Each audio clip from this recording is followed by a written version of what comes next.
very good evening to you all. Welcome to another evening of the Pies Presser. A little bit to discuss regarding some cryptic messaging, I would say, from Josh Daicos, or some unintentional direction in relation to who just might replace Reef McKinness in the next coming, well, I was going to say next coming weeks, but he's out for the year. So it definitely plans to see Josh Daicos in this interview just yesterday alongside Jack Crisp. Just a little bit of innuendo about which player that might be. And we're going to get straight into it because this one is definitely going to generate some conversation. I don't think many people would have foreseen this hypothetical coming into the conversation, especially with this player. I'm talking about Jacob Ryan. Now, for those who aren't familiar with Jacob Ryan's game, he was drafted in 2022. He was picked 28. So I believe that's a very early second rounder pick. He's 6'1". He's an endurance workhorse. Apparently clocked up the most kilometers in the preseason now. Whatever that means, like that was one of the stats I think it was Dean Wade read out in one of the Collingwood Insight videos where they talked about most repeat sprint efforts in the preseason. They gave that to Isaac Quaynor, and the player who clocked up the most kilometers throughout the preseason. That was awarded to Jacob Ryan. Now, does that average out across players who didn't do the whole preseason? You know, Jacob Ryan's is a first to fourth year, so obviously if he comes in weeks before the other players who played more than 4 years at AFL level, does that skew it? But anyways, nevertheless, he is a really good runner. And when Josh Daicos mentioned Jacob Ryan's name directly after the journo questioned how they will go about replacing Reef McKinness and filling the hole that is now, the first name that came off his tongue was not Billy Frampton, and it wasn't Charlie Dean, surprisingly. It was Jacob Ryan. He's been showing strong form pre-season, and then he mentioned Billy Frampton's name and did not mention Charlie Dean. So you imagine Josh Daicos being a part of the back six would have some sort of idea as to what the team might look like moving forward. I watched Jacob Ryan in the VFL on Saturday. He had 20 touches, 5 intercept possessions, and a contested mark. I'm going to be brutally honest. I suppose he would have had a quietly good game, because I say quietly because I just don't really remember a bunch of moments. There are a heap of players that I had in mind, but maybe it was because Jacob Ryan looks similar to Josh Tovey and they look very similar. That skews my interpretation on how one player is going against the other.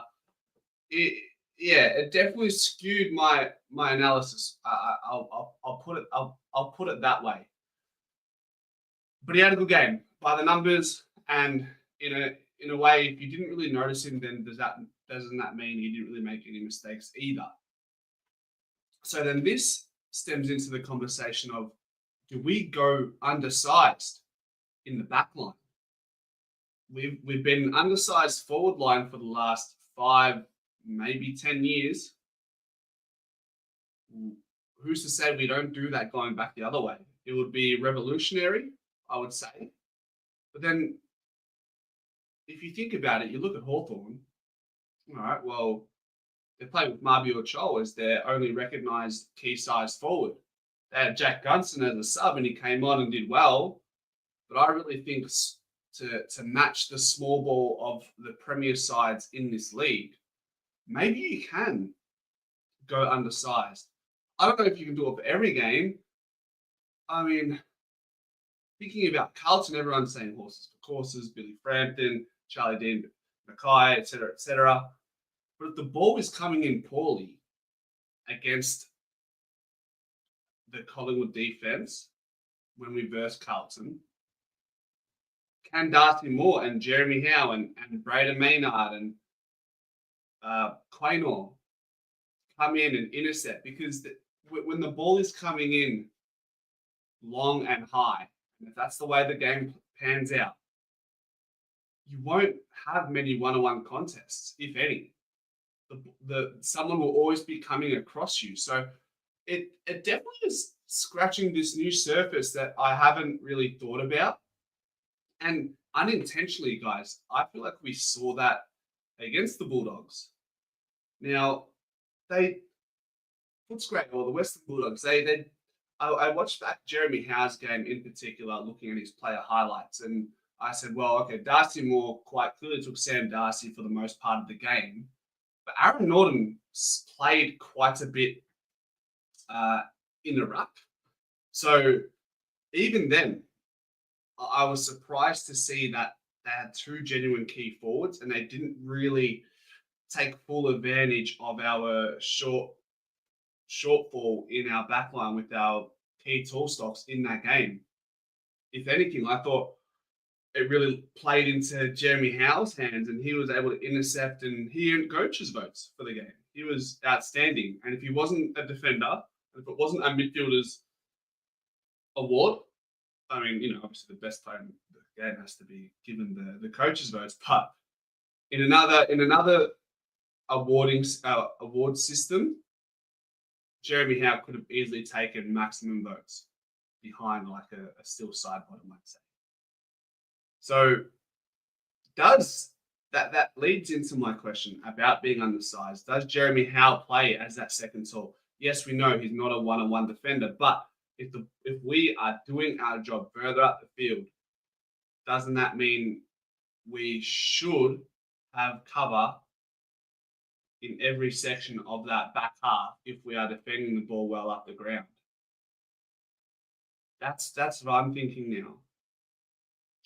And just have a generally tall and doesn't force a complete mismatch.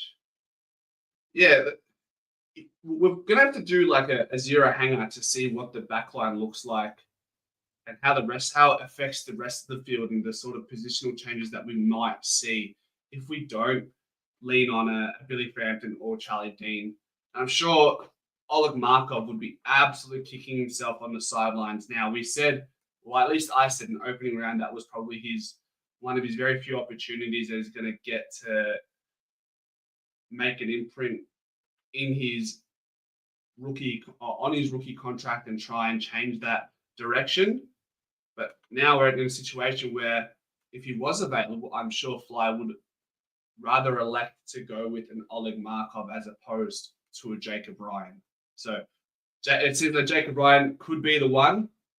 If it's not against Carlton, I think he definitely finds a way in. And we try this small ball backline.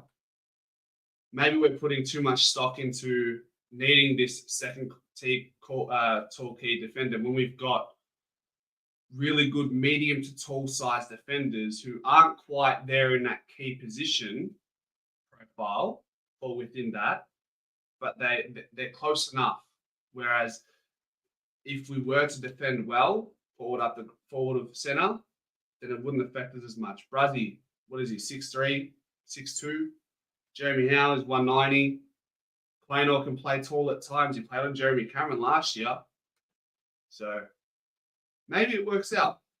And if you have Jacob Ryan on the side, it's going to help our ball movement. That's someone who wants the ball in his hands to move the ball further up the ground. You definitely trust him, especially more than a Billy Frampton. And this game is more and more becoming a kicking game. Yes, we have the handball surge through the corridor, but we also need that ability to control the ball on the outside.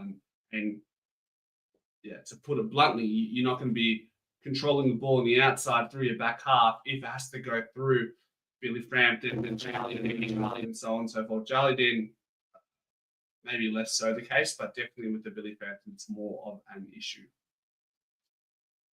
What have you say about that, guys, in the chat? Let's catch up. Steve, how you going? Stormy Williams says, bet, my guy. Jack Dixon, hi. How you going? Digsby says, Reefy about to sign for 2 more years. Yeah, I thought maybe he'd get a year, or I thought maybe he'd get chuck on a rookie contract. But clearly the coaches are loving what they're seeing with this Reef McKinness experiment. I just think I don't know. I feel like 2 years is just a little bit too much to give away for someone who was still in the experiment period. I don't think he was proven just. I want him to become proven and be all that. But unfortunately, we're not going to see that until 2026, maybe mid-year. Depends how quick do they go with the rehab, given he's still young. Oh, my mic has a background echo. Sorry, hold on. Let me see what's going on here. Bear with me, guys. Do I still have a background echo? Oh, Jake's in the chat. What's going on, my man? No, I haven't watched Severance yet. No, I'm waiting. Oh God. Sorry, guys. Wrong mic. Okay.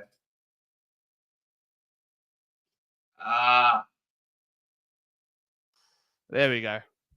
Tell me that's better, yeah? I'm so sorry. Tell me that's better. Goodness gracious.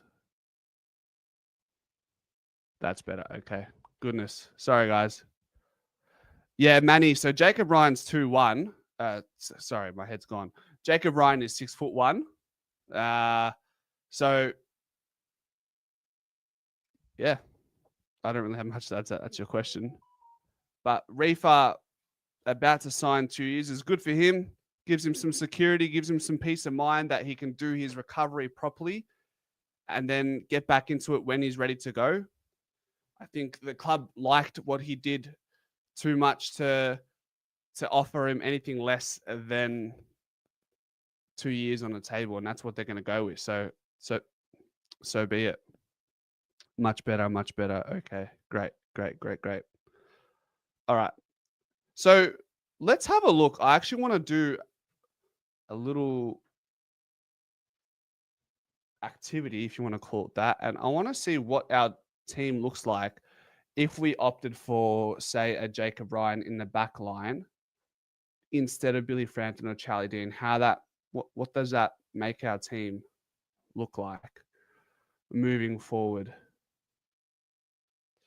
Pick your team. Collingwood. All right, let me share this. Yeah.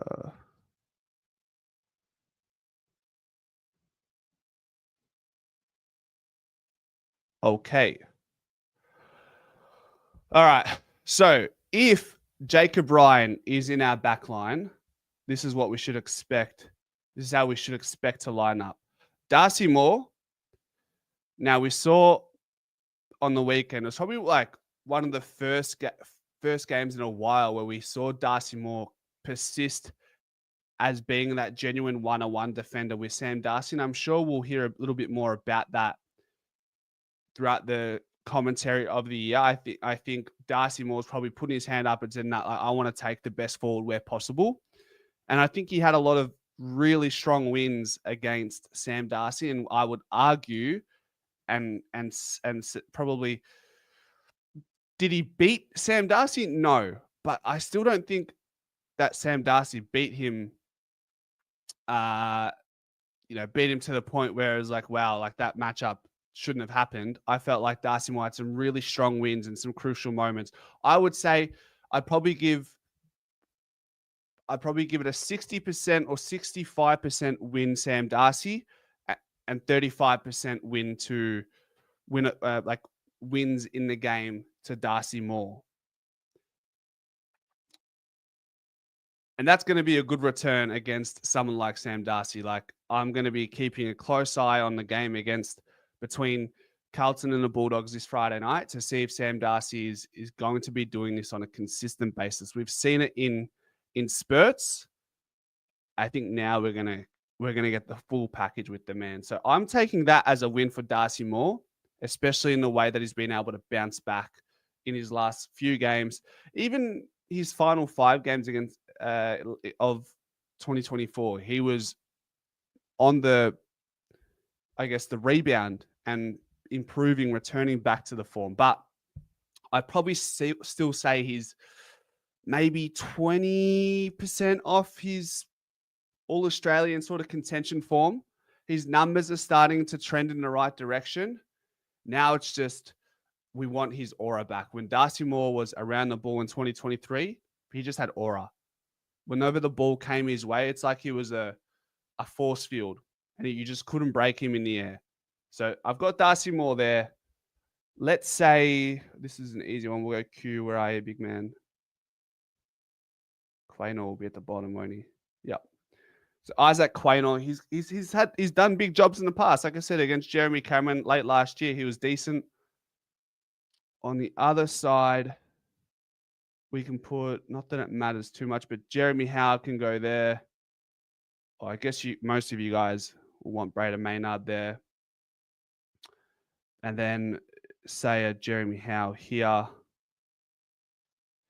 And then you've got like your Dan Houston. And then what you can do is you can do this. You can go Harry Perryman. So you can be a little bit taller and more defensively sound. You got Perryman and Houston. And then you got Josh Daicos here. And then you've got Lipinski, who was outstanding, in my opinion, against Footscray in some critical moments. The midfield is always it's like a roll of the dice at the moment with the way Fly McRae's picking a team. But say everyone's in best form, you're doing that. Half forward.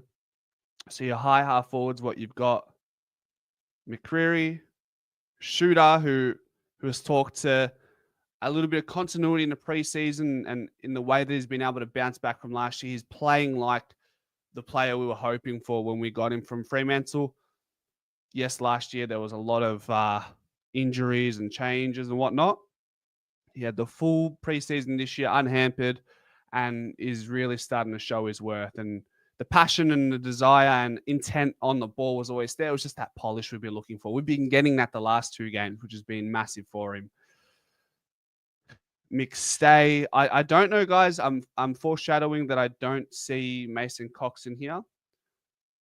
Just for now, I think he played well against Footscray, but did he play well enough to keep out a my check? I don't know. I think we see a little bit more of Jordan De Goey in the forward line as we ease him into the season. And we'll put big bad Checkers here. Where are you, brother? My check. There you go. All right, and then clearly you got Darcy Cameron there. I think we put Nick Daicos to start. Where are you, buddy? And then where's my goat? Still side bottom there. Fair enough. And then to roll through the defense, you've got Ryan. We have Jack Crisp, obviously. Jamie Elliott. Okay. Well, Bobby Hill goes there, right? And then the sub, there's no sub selection here. So I guess the sub will be, it'd be Ned Long. Yeah, that makes sense. How do we like the look of that? So yes, we don't have a genuine recognizable second key tall there. Braden Maynard's tall. Isaac Quaynor could play tall. Perryman will hold his own. Jeremy Howe, in the form that he's in, can be that pseudo second key tall. Dan Houston had 1.5 intercept marks last season. That will alleviate the pressure that the team, the back six, is under when we're under duress in the air.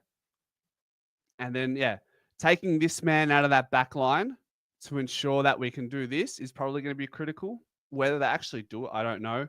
Maybe they'll flip depending on how we're going. If we're really under siege, then Perryman bang into the back line, defensively accountable, get your attacking All-Australian wingman back where he belongs. But if we're doing well with defending the ball movement, then maybe Harry Perryman here or into the midfield and then Josh Daicos into the back line to really rebound us moving forward could be the way to go. Let's see. So Steve-O says, I think Darcy Moore plays better one-on-one. Let Jeremy Howe play the intercepting back. I genuinely think that's probably the way we're going to go. That's the way we're going to go. Sam Darcy looked great with McKinness down to support Darcy Moore. Mohammed, what have you said? Sam Darcy looked great with McKinness down to support Darcy. Does not make sense. Southeast Wolf, another small defender will offer extra pace out of attack, but we may be vulnerable with the high ball into our defense. It's got to come down to matchups. Yeah. Comes down to matchups and the way we defend the ball movement up forward. Is there pressure at the contest? That way, if we are defending well, the ball's going to come in slow and we're going to be able to invite our intercepting players like Jeremy Howe and Darcy Moore into the game. Harry Leonard says Perriman needs to play more midfield. He has been limited there. He has been genuinely limited in the midfield, but I just think at this point we need Harry Perriman wherever the gap needs to be filled right now. I know that's an expensive gap to be paying for, which is $900K, a gap filler. But until he sort of finds his feet where his genuine role is going to be, we're just going to have to be patient with him. He wanted to try play midfield. He got a bit of that in his first 2 games. He did not play in the midfield once on Friday night against Footscray. He played mainly off the wing and off halfback. I would say if we are going smaller, we do need a Harry Perriman to be in the back line for the foreseeable future.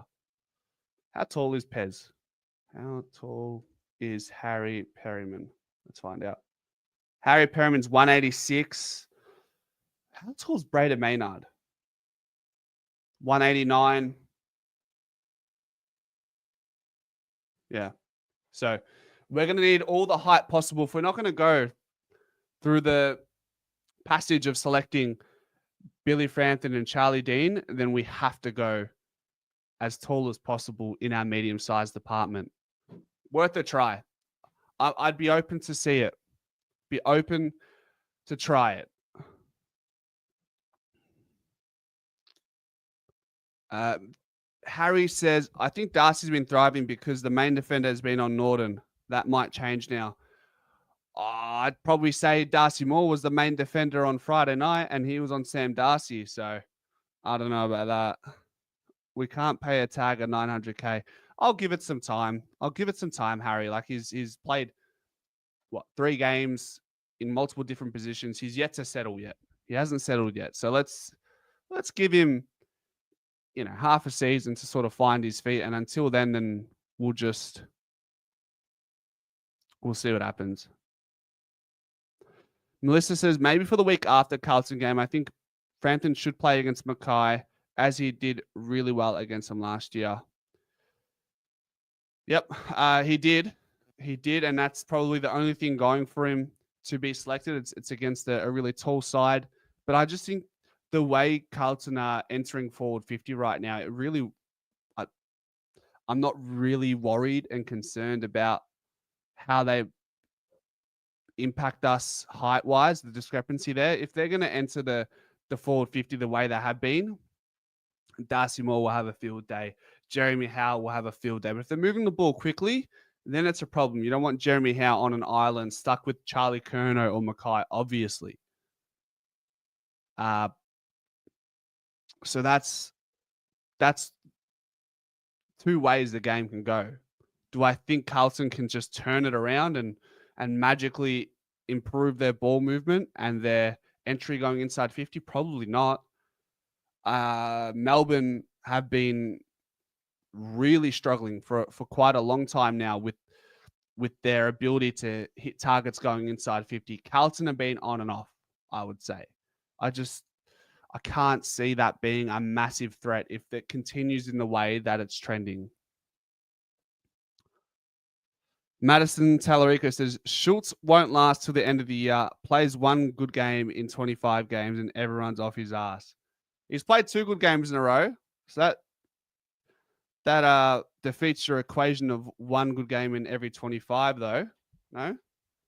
Like, so what? Round this game against Footscray, he actually earned 2 coaches' votes. He had 17 touches, 7 contested possessions, 3 clearances from the stoppages, 2 goals, 1 behind, 6 score involvements, and 7 tackles. Absolutely filled the stat sheet. And then even the game against Port, I thought he was reasonable. I thought he was very reasonable. Let's have a look. Lockie Schulz against Port Adelaide, 17 touches again, 9 contested possessions, 6 intercept possessions, 2 shots, 1 goal assist, 6 score involvements, 4 of them score launches, 7 tackles. If he keeps that up, all I'm saying is, right, I've been his biggest critic in times gone by. Don't get me wrong. But if he keeps going like this, if he is able to translate what we've seen Lockie Schultz doing in the preseason and translate that into his game early in the year, which he's done so far, and keeps building on that, he's worth everything we gave up for him. But we just need to see this on more of a consistent basis now. That's all we can ask for. Like, I don't think Schultz has had 17 touches once before a couple weeks ago for Collingwood. Let's have a look. Collingwood. 16, 17, what? He had 17 touches against Carlton in round 21 last year. Outside of that, the 2 games, the other 2 games where he's accrued 17 touches or more have been this year. So he's definitely trending in the right direction. Schultz has been good for the last 6 to 8 games we've played. Yeah, he was also good against that Brisbane side at the G in the so-called grand final replay. Mark Neville says Perryman is too small as a defender. Look, I'm saying if we aren't going to go Charlie Dean and Billy Frampton, we need the most defensively minded medium-sized defenders in that back 6. So that means Harry Perryman goes there. I think we'd have to ship Josh Daicos out of there so we don't have that defensive liability. If we're already shorter than what we are without that second recognizable key defender, because Jeremy Howe would be that pseudo second key defender. Braden Maynard would be asked to do a lot as well at times, as too would Isaac Quaynor.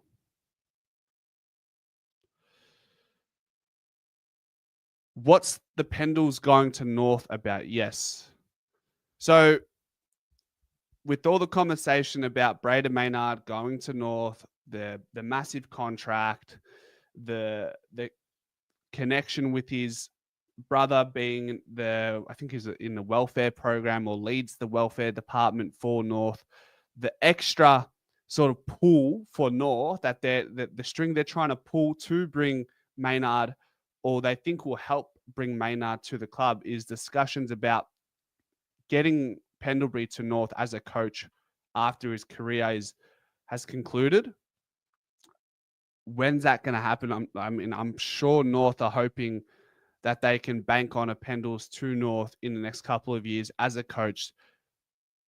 Obviously, if he's not going to be there for another 2-3 years, it's probably less enticing for Brazzy Maynard. But that is something. There's also another brotherly connection at North Melbourne with Pendles.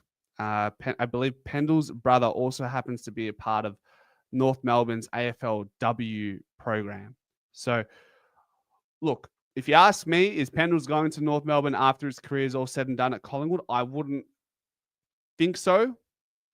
I feel like he's already taking responsibilities that of a coach at training, in-game, live.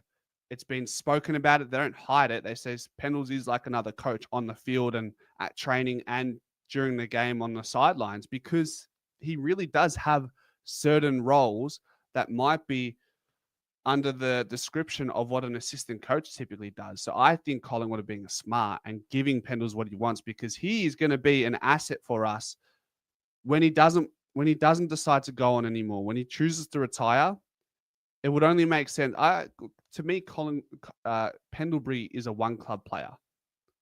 So can I see him wearing different colors as a coach? Maybe, but I think at least immediately, I think Pendles might have a gap year and then have some sort of coaching role. I would like to think that's at Collingwood first before it goes somewhere else. That's the thought process I go through. So that's the whole conversation about I suppose the variables that are sort of moving in this conversation about Braden Maynard going to North Melbourne. And that's just another little trick up North Melbourne sleeve. If they can get that over the line at some point, then that's obviously going to help the negotiations between Bruzzy and the club, right?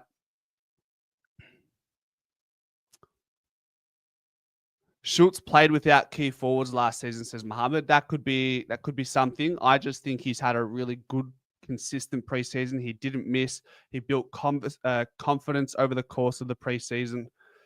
You know, don't underestimate like how important it is to be clean and efficient and convert well in your early games throughout the year, because it builds a foundation to your confidence and your belief in the way you are able to deliver on field.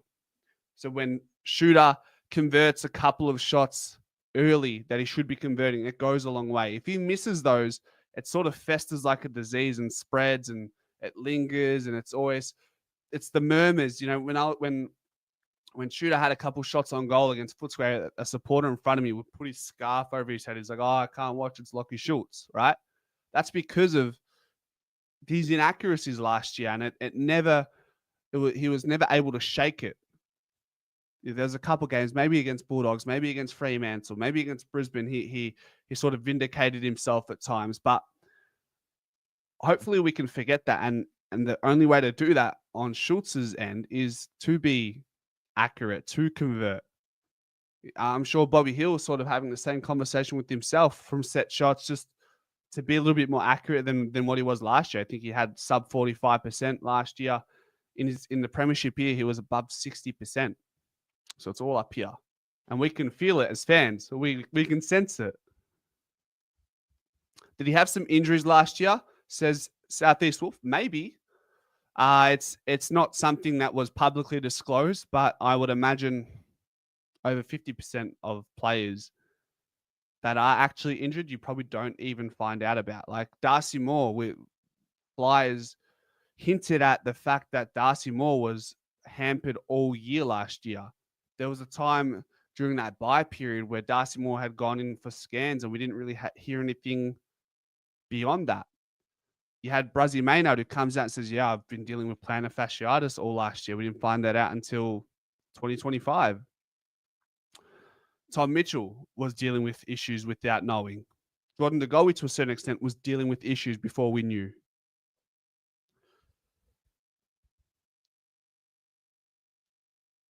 Stephen Hamby says, Schultz is like a shorter McCreary, tackles and pressures hard and gets his occasional snag. Love him. I think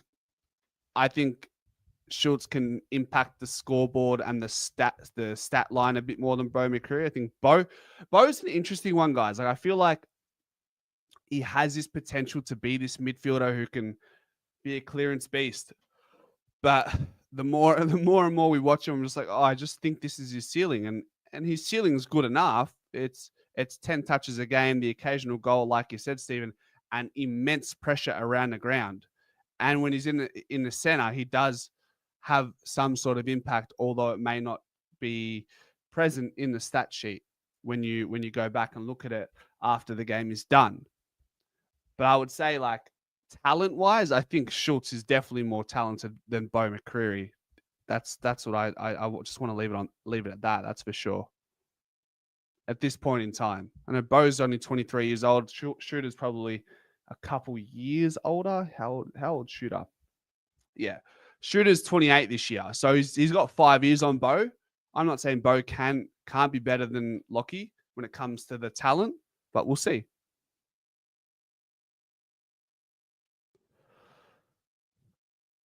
Rick said, Pendles only said he would go to another club to coach first when Buckley was coach. Now that McRae is coach, he will coach with us. There you go. Interesting. Elliot Andres, good evening. Give us your tips for this weekend. I do need to do my tips. I'll do that before I finish up. Magpie Country, I think you'd probably still see the benefit of learning something new to get more outside knowledge before bringing it back to the Pies. Interesting way of seeing it, but then you run the risk of not getting him back. And that is Scott Pendlebury you're referring to, right? The one thing I want to talk about, and yeah, I hope there's not too many sensitive people in this chat, but does anybody else feel like Mason Cox has just given too much energy and too much of a platform for these trolls to have the say that they did over the weekend? Like those comments, they're just little gnarly comments. Like it's there's no malice in those comments. It's just satirical. It's just like it's just a joke. I mean, how do you pin that, right? Those comments. Moreover, how do you pin those comments on Australia needing to become a better place? Like that is a worldwide issue. If you look at the soccer, the English Premier League, if you look at the comments in the NBA, those trolls are everywhere. That will never change. And if you are Mason Cox of the Collingwood Football Club, who struts and has this sort of like swag on the ground, this arrogance, and then when he kicks goals, he gets in people's faces. He's not everyone's cup of tea, and that's okay. Like, but if you're gonna be this sort of villain in these big games, and you're getting into people's faces, and you want the smoke, naturally there is going to be people outside of the inner sanctum of the game that aren't going to like you, and they're going to say things like, "Thank you, Rory Lobb, for punching him in the face." Is it really that deep? That's all. Is it really that deep? Is it right to pin it as an Australian issue? It's a worldwide issue. And really, like, I think if you're getting cut about that, maybe you're just too insensitive and need to grow up. And that's me saying that as a Collingwood fan. And I love the way Mason Cox goes about his footy. I just thought he was a bit more resilient and a little more impenetrable than, posting comments, highlighting comments on his Instagram story. I just think, yeah, that's my thoughts. St Kilda have reportedly offered Leek Aaliyah 900K a season. That's something we're just not going to be able to offer. Although he is, he's definitely a likely target for the Pies. He's from Adelaide, though, so I imagine Port Adelaide are going to have their say in this conversation as well.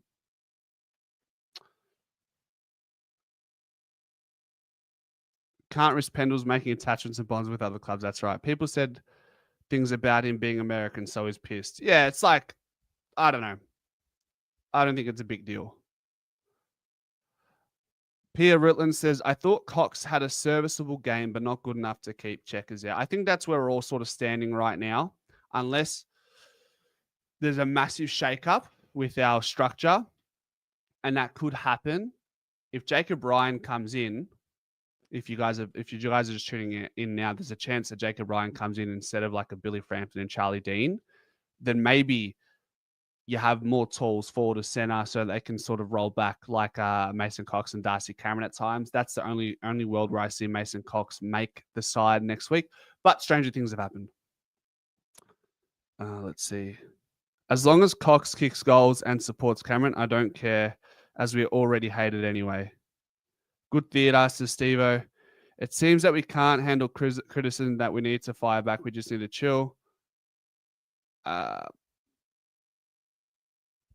Robert says, but Anthony, would you not get tired of being headhunted all the time? Are you talking about being headhunted on the pitch? Or are you talking about are you talking about being headhunted off the field? Andreas from Black and White United says, my problem isn't the fact that people were saying the stuff about Mason Cox. My problem is that the stuff was being said and the club has done nothing about it. I mean, what can the club possibly do? What is it that needs to be done? Like, to me, guys, they're just trolls. So if they're hiding behind their phone or their keyboard, I could give no credence to what they're saying. I give no stuff that there's no substance behind what they're saying because of how it's being communicated. If somebody came up to me, to my face, and was brave enough to say that, fair enough. We'll have a different conversation. But because it's coming in the way of a troll hiding behind a masquerade, it means nothing to me, and it shouldn't mean anything. Just call it out and support your staff. It obviously offended him. That's what I'm saying. If those comments, like those gnarly comments, offend you, then you're in the wrong industry. Like, you just need to, man up. That's what it is. Man up. Like, to put it bluntly, guys, like, you just fucking deal with it. Don't be a sook. They're just comments. Like, don't let that shit weigh you down. Like, these people are beneath you. They're throwing rocks at you and they can't hit you. But you posting the story, you're opening up that window, and those rocks are now going into your room, and they're festering and they're multiplying. And now that you've opened this can of worms, people are going to know, oh, well, this affects Mason Cox. Let's double down on him next time. Yeah, the trolls won't stop just because the club says, oh, guys, that's like, leave Mason Cox alone. Like, what were some of the comments? Guys, remind me, what were some of the comments? He says, someone said, oh, on behalf of AFL, thank you, everyone, on the behalf of all AFL fans, we say thank you to Roy Lobb for punching Mason Cox in the face. Big deal. I would laugh about it. It's generally a laughing. I would actually chuckle if that was sort of what was trending in social media. Reedy says, Coxie does himself no favors. He used to control the airways, but has gone to shit and can't kick. Okay. I won't go into actually, I thought he had a stinker against the Dogs. I was at the game, black and white goggles off. Look, I actually thought he was reasonable. I thought in the second half he was good. The first half, he took some time to warm into it. But I think Coxie does himself no favors in the way that he struts and the arrogance and how he celebrates and gets in people's faces after he kicks goals. If you're going to be the villain, you've got to be able to wear the criticism. It's just the way it is. That's the way it always has been. It's the way it always will be. It might not be in the same form in times gone by. You'd probably have to go up to the man and say, I'm really glad you got punched in the face. But no one would actually have the balls to say that to Cox to his face. So it's a non-issue for me. That's all I'm saying. Any news about Bruzzy staying at Collingwood? Any news about Bruzzy to say at Collingwood? No news, Chris. Magpie Country says it's got nothing to do with performance. It's how he invites criticism by carrying on. It's a part of the issue, I would say. The fact, like, his carry on. But ultimately, if you are receiving criticism from trolls, give it no energy. Just move on. Like, big deal. Whoop-de-doo. Let them get their 2 cents of joy. That's all. I'd even say some of them aren't trolls. It's just AFL fans rejoicing about a player they don't really like. They don't mean they're truly glad that someone got hit. It's all just a bit of tongue in cheek. That's, to me, that's the way I see it. I'm pretty disconnected from the AFL world and the content creators at the moment. So I don't know what the narrative is, like what the response is from the general crowd, but just basing this on my own principles and values and just where I'm at in my life, I just think just grow up. What's the biggest offer Collingwood can offer Bruzzy? I've got no idea. Probably no more than 700K. So if North offer him a mil, see you later.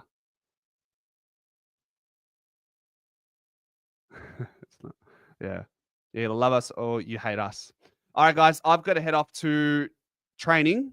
So look, I'll keep trying to roll out these lives throughout this week. It's just a bit difficult with the buy. The news is obviously a little bit more limited, but if things are starting to generate in the media world tomorrow, if I can come up with some good conversation starters, then we'll be live tomorrow at say 6:30, just before the Essendon Port game. So we'll leave it at that. Anyways, thanks guys for joining tonight. Go Pies.